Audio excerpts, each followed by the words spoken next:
At some point last year, this article showed up in newspapers all over the world.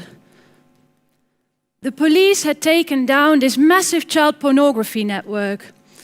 It was on the darknet and it had nearly 90,000 members.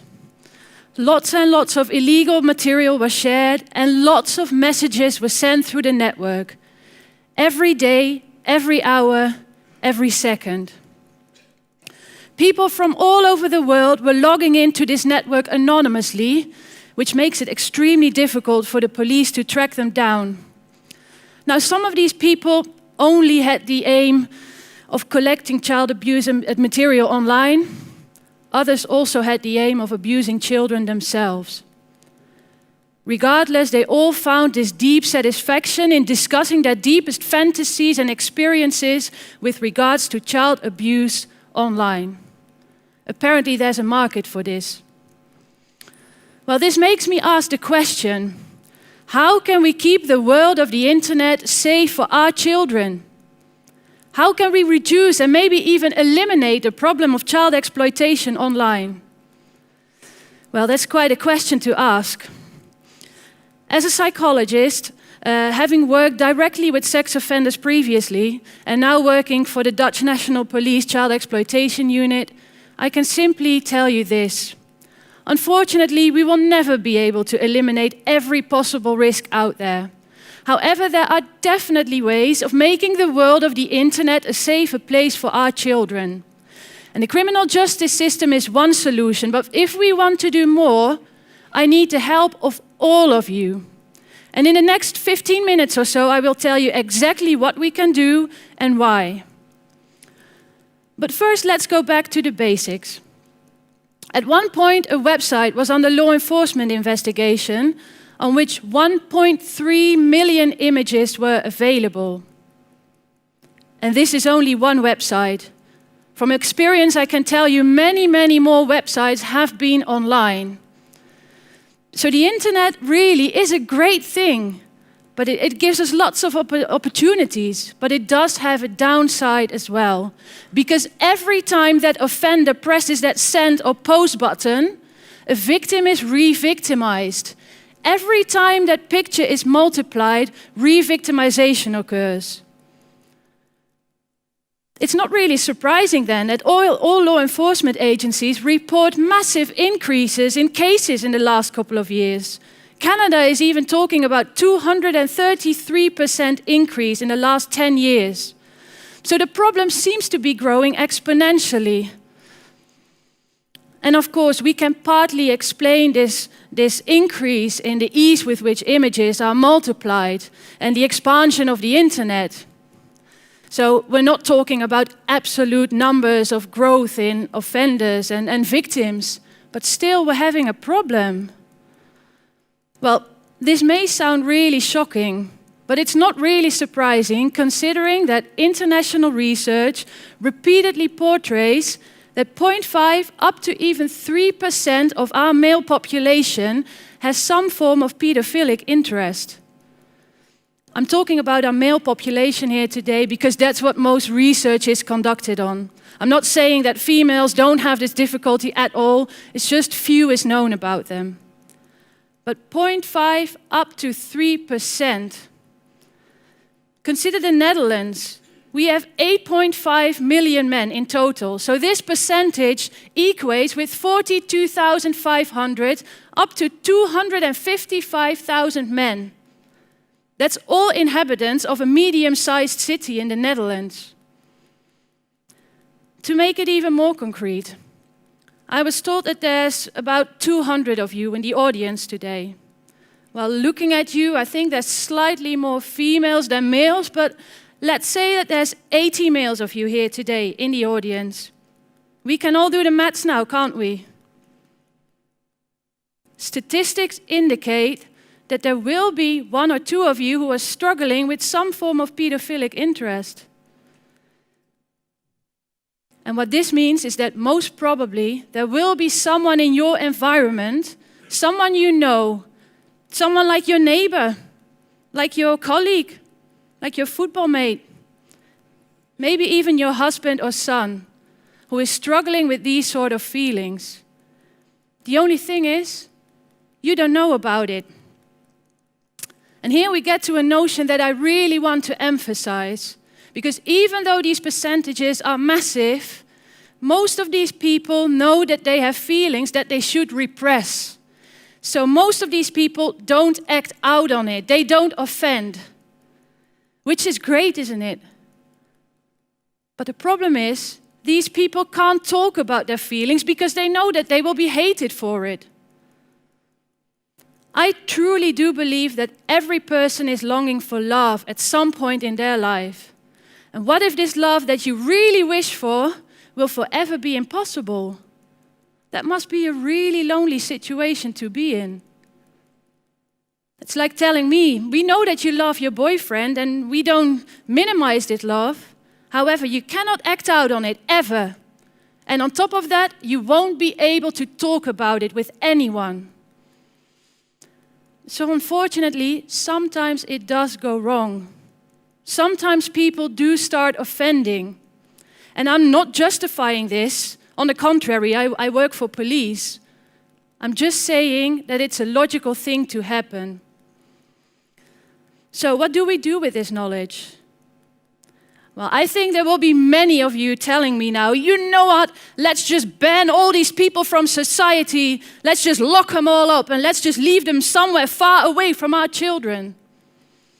And from an emotional point of view, I can kind of understand what you're saying. I became an auntie last year for the first time. My little nephew, he just turned 1. Absolutely crazy about the little boy. And we just got back from a family holiday. And we really enjoyed the sun and the beach. The weather was lovely.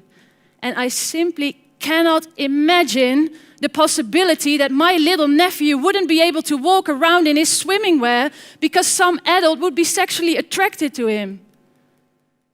Yes, from an emotional point of view, I can kind of understand that you would want to eliminate these people from society.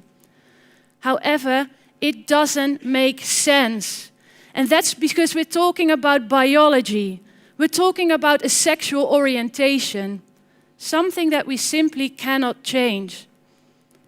And on top of that, every day, new people are born with the same difficulty. So it's not practical to eliminate these people from society. They haven't done anything wrong. So rather than letting our emotions rule, please, let's be mature about this problem. Let's think about clever solutions.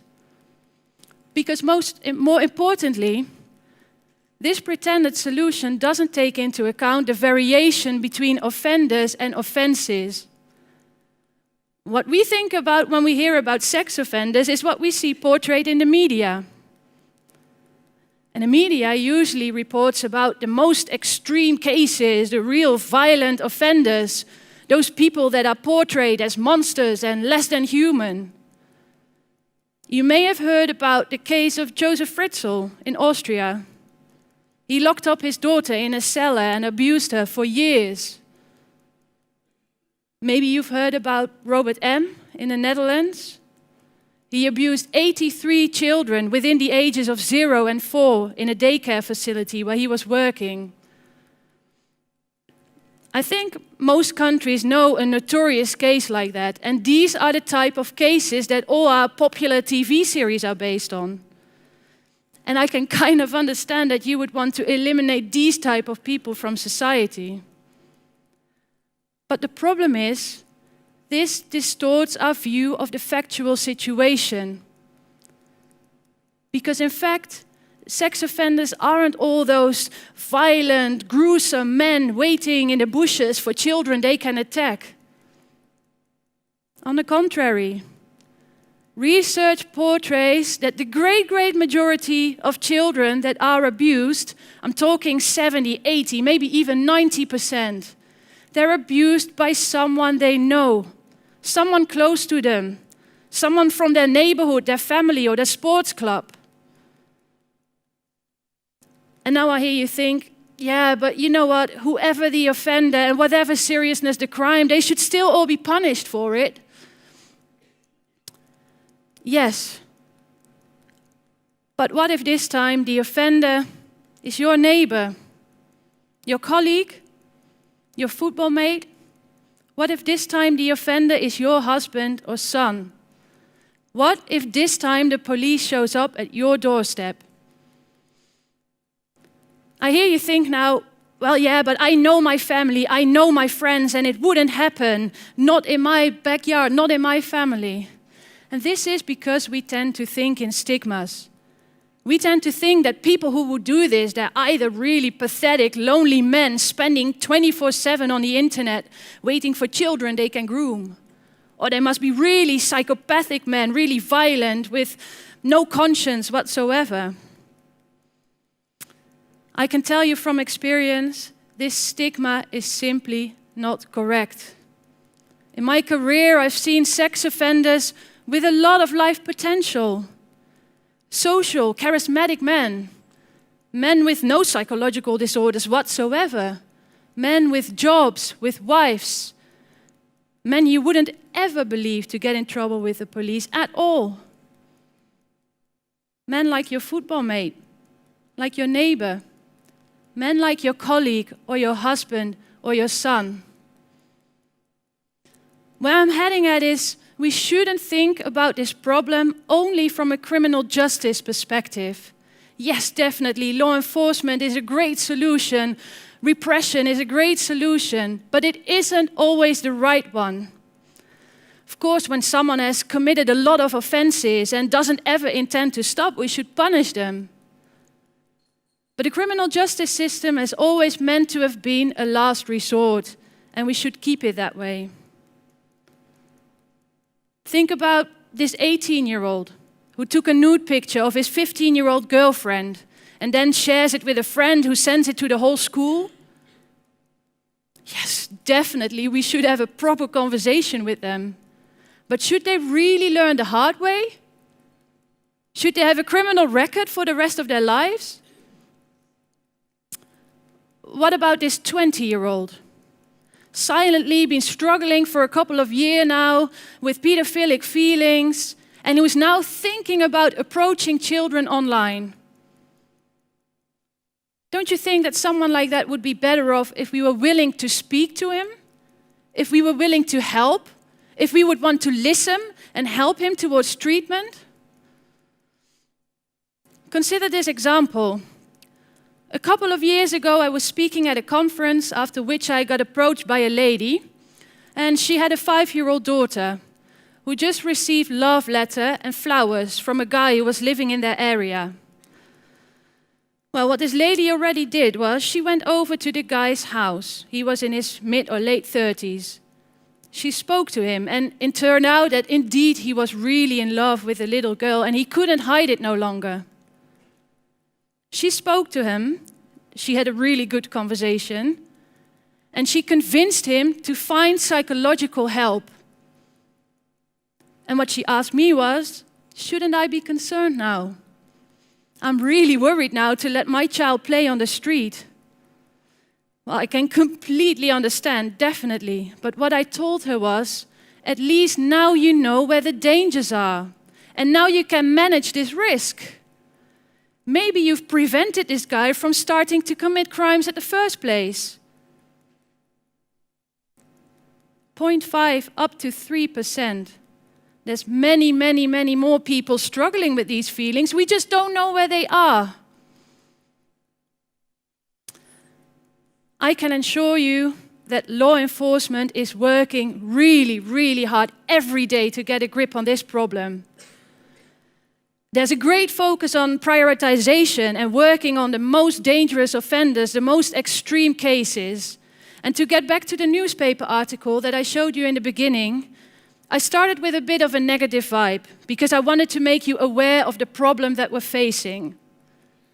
But at the same time, behind the scenes, law enforcement is working really hard. They're professionalizing and working together internationally to really get a grip on the tip of the iceberg of people active on these networks. And I must say, I'm really proud. However, we can do so much more. And in order to do so, I need your help, of every single one of you out there. Because law enforcement only is not going to arrest their way out of this problem. And that's because we're talking about a public and a mental health issue, which is a shared responsibility for all of us. So please, let's be open about the problem. Let's acknowledge that this problem exists, and let's make sure that people will find the strength to come forward. The biggest mistake is to say that it won't happen in my area, because that is to deny the problem, because it happens everywhere. We've all seen the #MeToo discussion, haven't we?